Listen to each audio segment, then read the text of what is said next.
श्रीमती प्रियंका गांधी वाड़ा।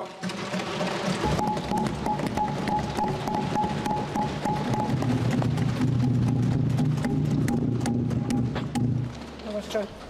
माननीय अध्यक्ष महोदय जी, आज आपने मुझे इस सभा में बोलने का मौका दिया, इसके लिए मैं आपकी बहुत बहुत आभारी हूँ। सबसे पहले जो सुरक्षाकर्मी, जो जवान अफसर 13 दिसंबर को संसद की सुरक्षा के लिए शहीद हुए, उनके प्रति मैं श्रद्धांजलि व्यक्त करना चाहती हूँ। महोदय, हजारों साल पुरानी हमारी देश की, धर्म की एक पुरानी परंपरा रही है। ये परंपरा संवाद, चर्चा की रही है। एक गौरवशाली परंपरा है जो दर्शन ग्रंथों में, वेदों में, उपनिषदों में दिखती है। वाद विवाद और संवाद की हमारी पुरानी संस्कृति है। अलग अलग धर्मों में भी, इस्लाम में, सूफियों में, बौद्ध धर्म में, जैन धर्म में, सिख धर्म में भी ये वाद संवाद, ये चर्चा, बहस, इसकी संस्कृति रही है। इसी परंपरा से उभरा हमारा स्वतंत्रता संग्राम। हमारा स्वतंत्रता संग्राम विश्व में एक अनोखा संग्राम था, एक अनोखी लड़ाई थी जो अहिंसा और सत्य पर आधारित थी। ये वाद संवाद की जो परंपरा है, इसको इस संग्राम ने आगे कैसे बढ़ाया? क्योंकि ये जो संग्राम था, ये जो लड़ाई थी हमारी आज़ादी के लिए, एक बेहद लोकतांत्रिक लड़ाई थी। इसमें देश के किसान, देश के जवान, देश के मजदूर, देश के अधिवक्ता, देश के बुद्धिजीवी, चाहे किसी भी जाति के हों, चाहे किसी भी धर्म के हों, चाहे किसी भी भाषा को बोलते हों, सब इस स्वतंत्रता संग्राम में शामिल हुए। सब ने हमारे देश की आज़ादी की लड़ाई लड़ी।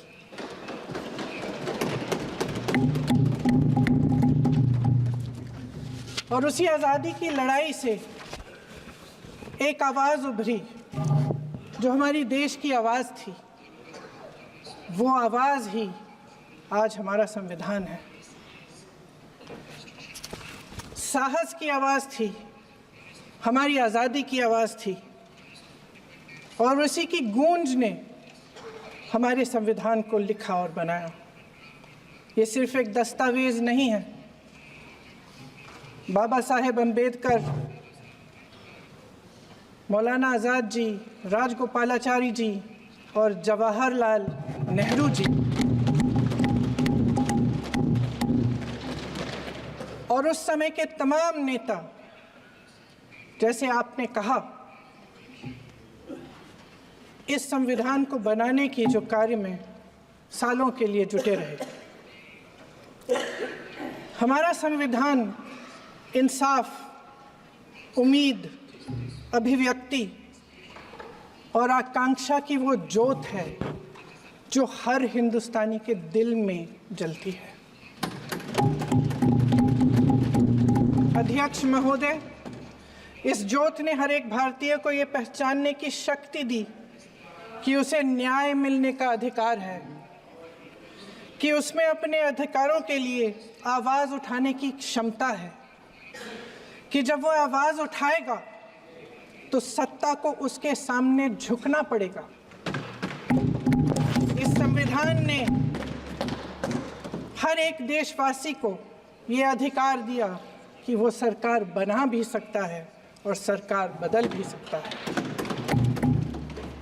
ये ज्योत जो हर हिंदुस्तानी के दिल में जलती है, उसने हर हिंदुस्तानी को ये विश्वास दिया कि देश की संपत्ति में, देश की दौलत में, संसाधनों में उसका भी हिस्सा है, कि उसे एक सुरक्षित भविष्य की उम्मीद का अधिकार है, कि देश बनाने में भी उसकी भागीदारी है।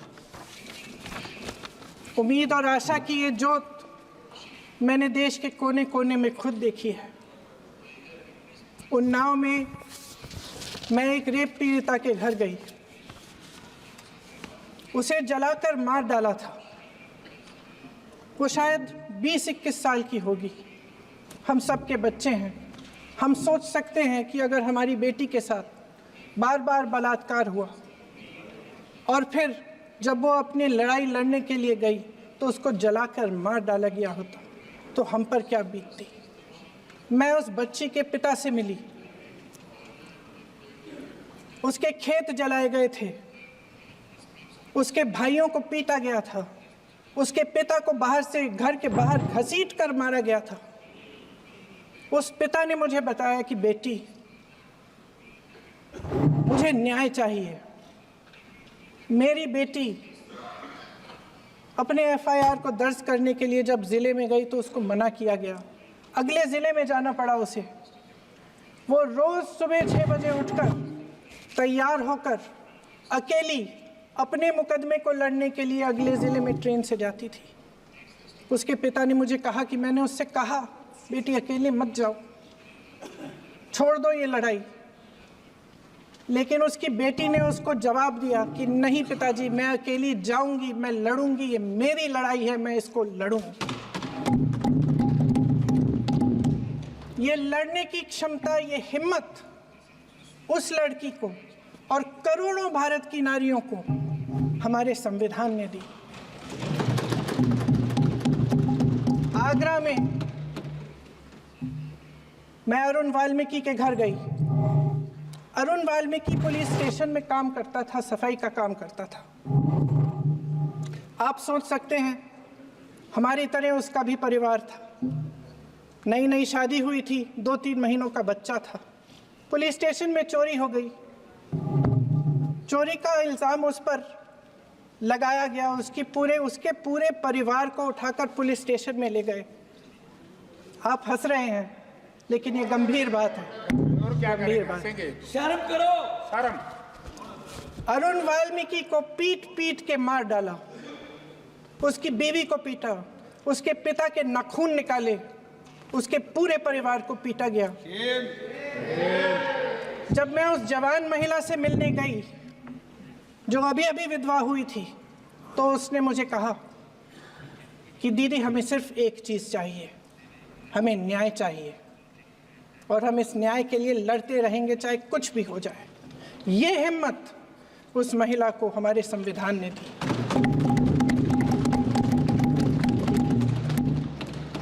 संभल के कुछ लोग आए थे हमसे मिलने, जो मृतकों के परिवार के सदस्य थे। उसमें 2 बच्चे थे, अदनान और उजैर। अब सुनिए। उसमें 2 बच्चे थे, अदनान और उजैर। एक बच्चा मेरे बच्चे की उम्र का है, दूसरा उससे छोटा 17 साल का है। दर्जी के बेटे थे। दर्जी का एक ही सपना था कि वो अपने बेटों को पढ़ाएगा, लिखाएगा।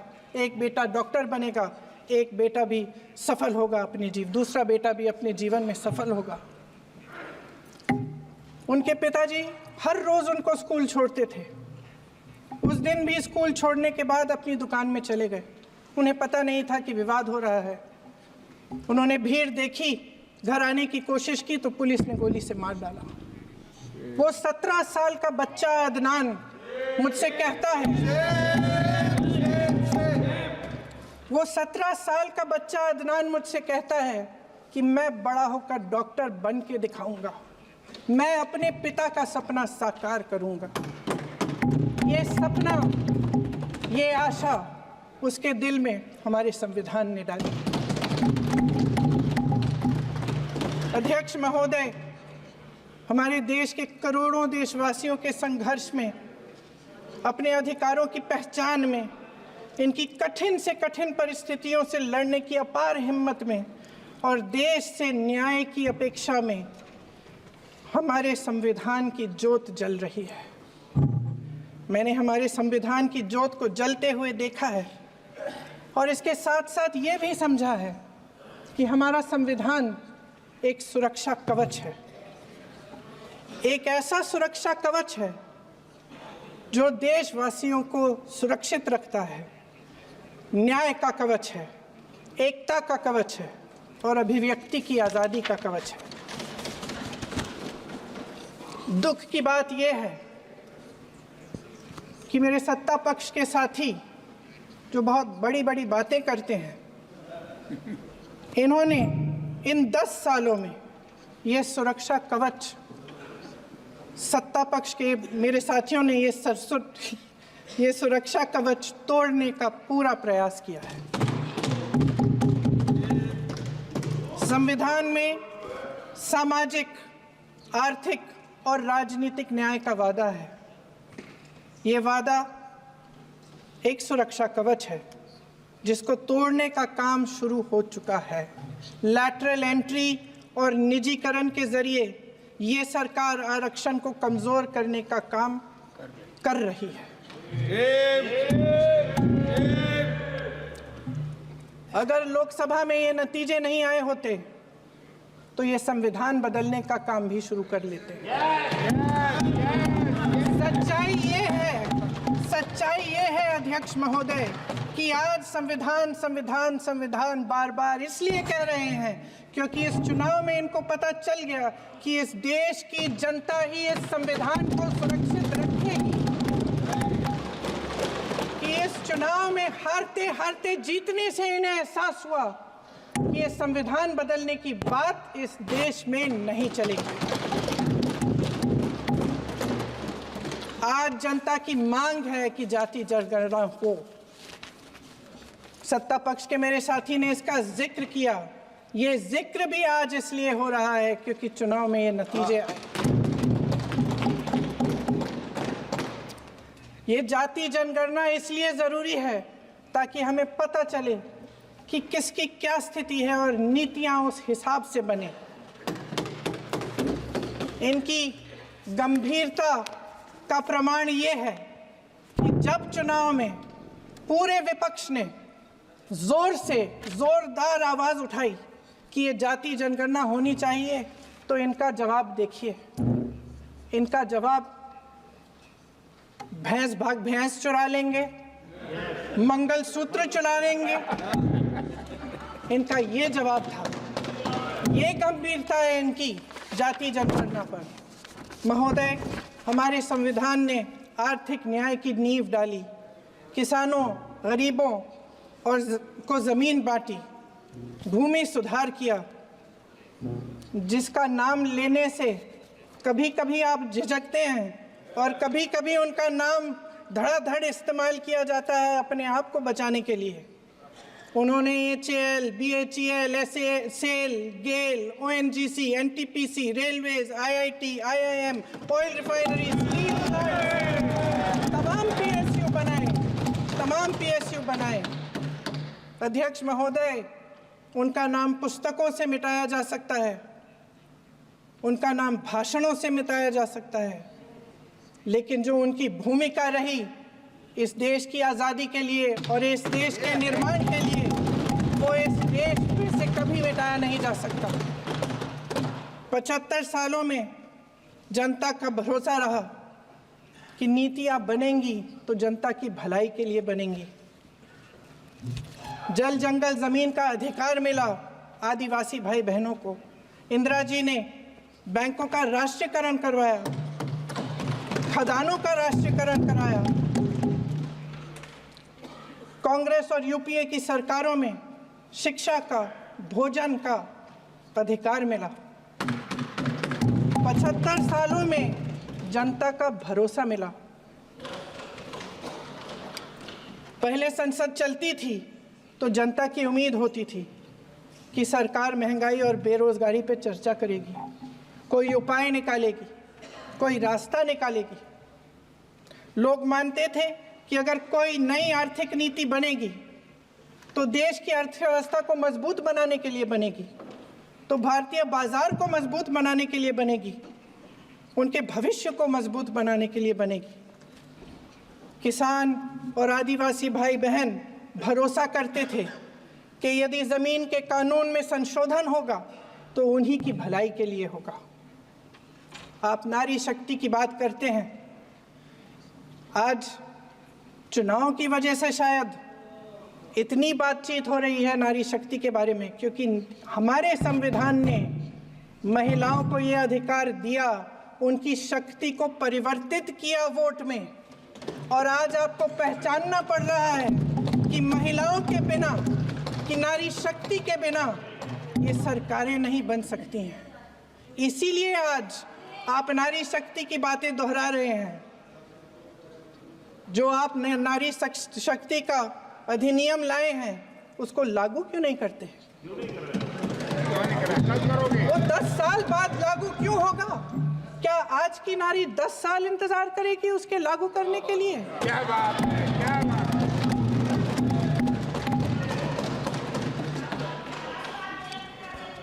आज संसद में बैठे हुए सत्ता पक्ष के मेरे साथी ज्यादा से ज्यादा अतीत की बातें करते हैं। 1921 में क्या हुआ, कब हुआ, नेहरू जी ने क्या किया। अरे वर्तमान की बात करिए, देश को बताइए आप क्या कर रहे हैं, आपकी जिम्मेदारी क्या है? कि सारी जिम्मेदारी जवाहरलाल नेहरू की है। अध्यक्ष महोदय जी, ये सरकार आर्थिक न्याय का सुरक्षा कवच तोड़ रही है। आज संसद में बैठी ये सरकार बेरोजगारी और महंगाई से जूझ रही हमारी जनता को क्या राहत दे रही है? कृषि के कानून भी बड़े बड़े उद्योगपतियों के लिए बन रहे हैं। सही एमएसपी को छोड़िए, डीएपी तक नहीं मिल रहा है।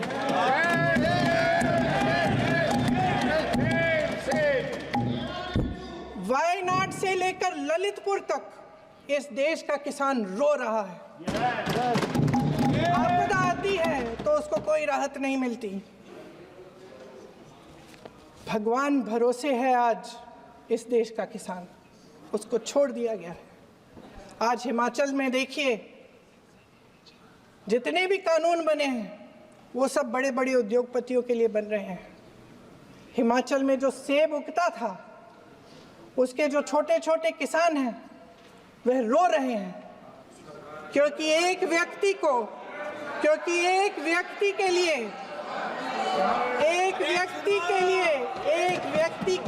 सब कुछ बदला जा रहा है। सुनने की हिम्मत रखो।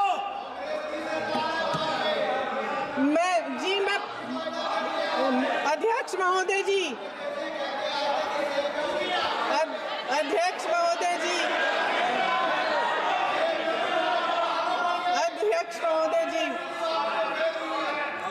महोदय जी, अडानी जी को सारे कोल्ड स्टोरेज प्रदेश की सरकार ने नहीं दिए। अडानी जी को सारे कोल्ड स्टोरेज आपकी सरकार ने दिए हैं।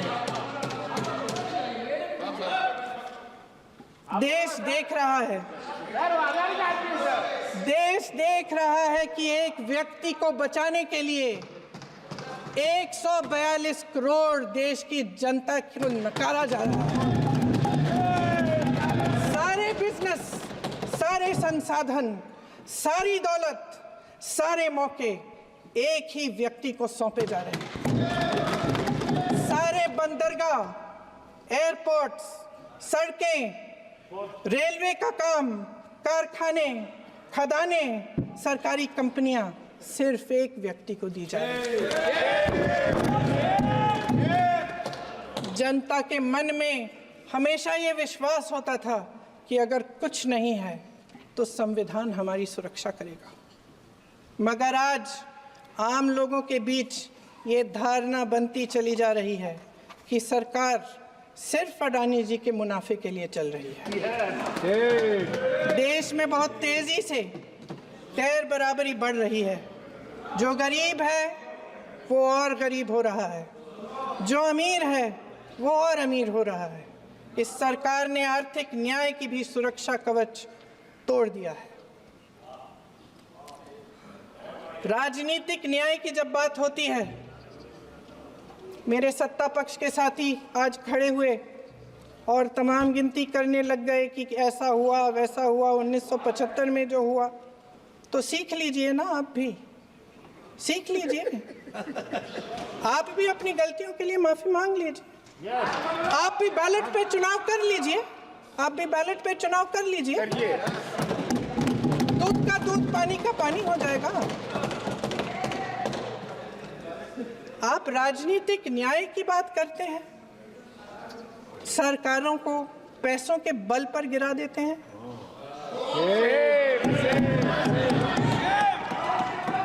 मेरा आग्रह है कि अपन संविधान में सकारात्मक बोले।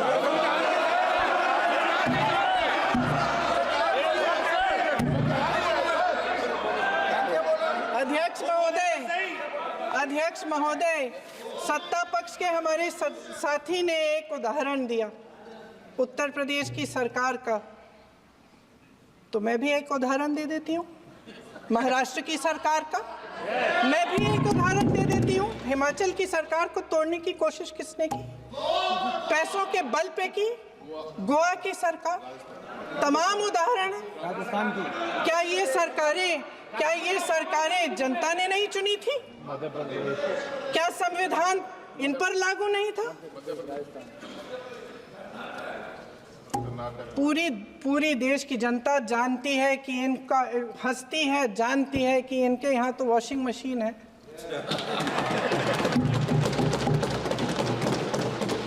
तो यहाँ से वहाँ जाता है, वो धुल जाता है। इस तरफ दाग, उस तरफ स्वच्छता। और मेरे कई ऐसे साथी हैं जो इस तरफ होते थे उस तरफ चले गए, मुझे दिख भी रहे हैं, वॉशिंग मशीन में शायद धुल गए हैं। अध्यक्ष महोदय, जहां भाईचारा और अपनापन होता था, जहां हमारे संविधान ने एकता का सुरक्षा कवच दिया था, वहां शक और घृणा के बीज बोए जा रहे हैं। एकता का सुरक्षा कवच तोड़ा जा रहा है। प्रधानमंत्री जी यहाँ सदन में संविधान की किताब को यूं माथे से लगाते हैं, लेकिन संभल में, हाथरस में, मणिपुर में जब न्याय की गुहार आती है, उठती है, तो उनके माथे पे शिकन तक नहीं आता।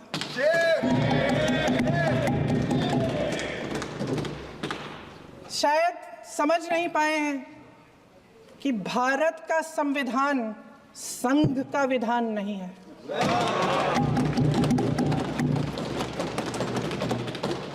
भारत के संविधान ने हमें एकता दी, हमें आपसी प्रेम दिया। उस मोहब्बत की दुकान जिस पर आपको हंसी आती है, उसके साथ करोड़ों देशवासी चले। करोड़ों देशवासियों के दिल में एक दूसरे के लिए प्रेम है, घृणा नहीं है।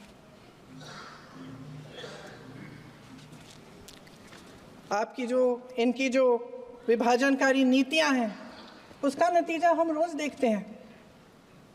राजनीतिक फायदे के लिए संविधान को छोड़िए, देश की एकता को भी ये रख नहीं सकते, इसकी सुरक्षा नहीं कर सकते। हमने संभल में देखा, मणिपुर में देखा। दरअसल इनका कहना है कि अलग अलग इस देश के अलग अलग हिस्से हैं, लेकिन हमारा संविधान कहता है कि ये देश एक है और ये देश एक रहेगा। जहां खुला विवाद होता था, अभिव्यक्ति का सुरक्षा कवच होता था, इन्होंने भय का माहौल पैदा किया है। सत्ता पक्ष के मेरे साथी अक्सर 75 सालों की बात करते हैं, लेकिन इन 75 सालों में ये उम्मीद, आशा, ये अभिव्यक्ति की ज्योति कभी थमी नहीं, कभी बुझी नहीं। इस देश की जनता ने खुलकर आलोचना की, निडर होकर धरने किए, प्रदर्शन किए। जब जब जनता नाराज हुई, तब तब सत्ता को ललकारा, उसे चेतावनी दी, बड़े से बड़े नेताओं को कटघरे में खड़ा किया, उनसे जवाब मांगा, न्याय मांगा। इस देश के छोटे छोटे से नुक्कड़ की दुकानों में, चाय की दुकानों में, इस देश के घरों में, गलियों में, मोहल्लों में, अखबारों में, प्रकाशन घरों में, न्यायपालिकाओं में चर्चा कभी बंद नहीं हुई। लेकिन आज ये माहौल नहीं है। आज जनता को सच बोलने से डराया जाता है, धमकाया जाता है। पत्रकार हो या विपक्ष का नेता हो या किसी यूनिवर्सिटी का प्रोफेसर हो, छात्र संघ हो या कर्मचारियों का संगठन हो, सबका मुंह बंद कराया जाता है। किसी पे ईडी, किसी पे सीबीआई, किसी पे इनकम टैक्स, फर्जी मुकदमे लगवाए जाते हैं, जेल में डाल दिया जाता है, विपक्षी नेताओं को जेल में डाल दिया जाता है, उनको सताया जाता है। किसी को नहीं छोड़ा इस सरकार ने। देशद्रोही कह के उत्तर प्रदेश में मुझे याद है कुछ अध्यापिकाएं प्रदर्शन कर रही थी, उन पर मुकदमा डाल दिया देशद्रोही का, उन्हें देशद्रोही कह दिया। इन्होंने देश का पूरा माहौल भय से भर दिया है। इनकी मीडिया की मशीन झूठ फैलाती है, तरह तरह के आरोप लगाती है, और शायद वह भी भय में ही है। महोदय, मैं इस सदन को याद दिलाना चाहती हूँ कि ऐसा डर का माहौल देश में अंग्रेजों के राज में था। जब इस तरफ बैठे हुए गांधी की विचारधारा वाले लोग आज़ादी की लड़ाई लड़ रहे थे और उस तरफ वाली विचारधारा वाले लोग भय में रहकर अंग्रेजों के साथ साठगांठ कर रहे थे। लेकिन अध्यक्ष महोदय, भय का भी अपना स्वभाव होता है।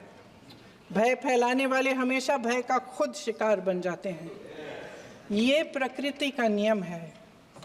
आज इनकी भी यही हालत हो गई है। भय फैलाने के इतने आदी हो गए हैं कि खुद भय में रहने वाले हैं, चर्चा से डरते हैं, आलोचना से घबराते हैं। कई दिनों से हम मांग रहे हैं कि चर्चा करिए, लेकिन चर्चा करने की हिम्मत ही नहीं है।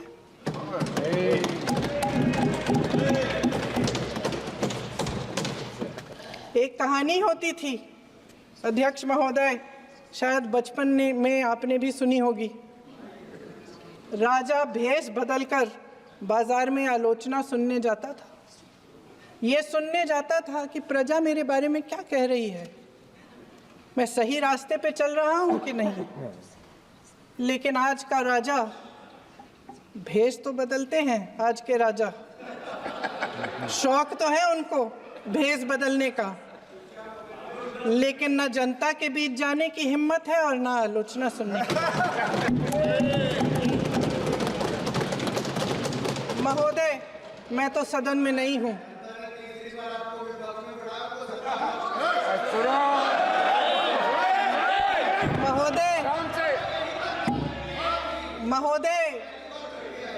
महोदय, जनता में बहुत विवेक है, ये सही है।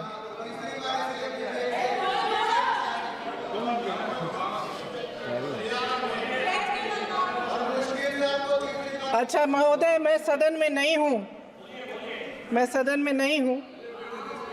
कुछ हाँ ठीक है, मैं सदन में नहीं हूँ, मात्र 15 दिनों से आ रही हूँ। लेकिन मुझे ताज्जुब होता है कि इन 15 दिनों में इतनी बड़े इश्यूज हैं, इतनी बड़ी बातें हैं, प्रधानमंत्री जी मात्र एक दिन के लिए, शायद 10 मिनट के लिए दिखे हैं सब।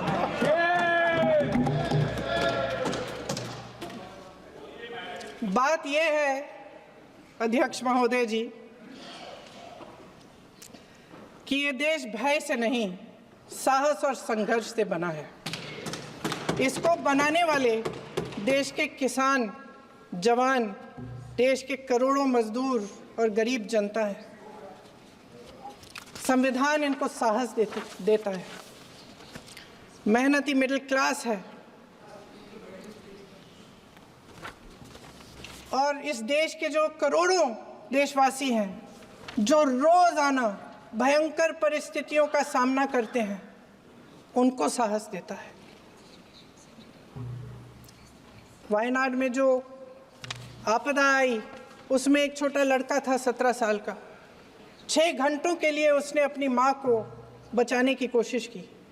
6 घंटों के लिए आप सोच सकते हैं कि अगर नदी की धारा बह रही है, नाराज़ है, आप अपनी माँ को पकड़े हो, 6 घंटों के लिए पकड़े रखते हो कि मेरी माँ बच जाएगी, और अंत में वो माँ भी बह जाती है।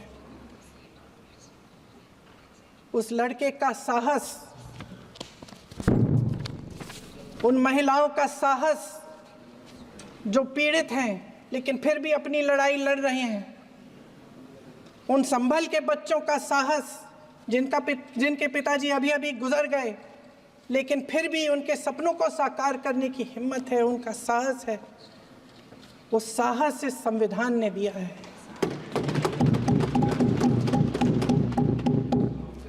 वो आत्मविश्वास इस संविधान ने दिया है। ये देश भय से नहीं चल सकता, ये देश साहस से ही चलेगा। भय की भी सीमा होती है, और जब वो सीमा पार हो जाती है, जब किसी को इतना दबाया जाता है कि उसको लगने लगता है कि अब मेरे पास खोने के लिए कुछ नहीं है, तब उसमें एक ऐसी शक्ति पैदा होती है जिसके सामने कोई कायर खड़ा नहीं हो सकता। ये देश कायरों के हाथों में ज़्यादा देर तक कभी नहीं रहा है। ये देश उठेगा, ये देश लड़ेगा, सत्य मांगेगा, सत्यमेव जयते। जय हिंद। हमारे वीडियोस को देखने के बाद लाइक और सब्सक्राइब करना बिल्कुल ना भूलें।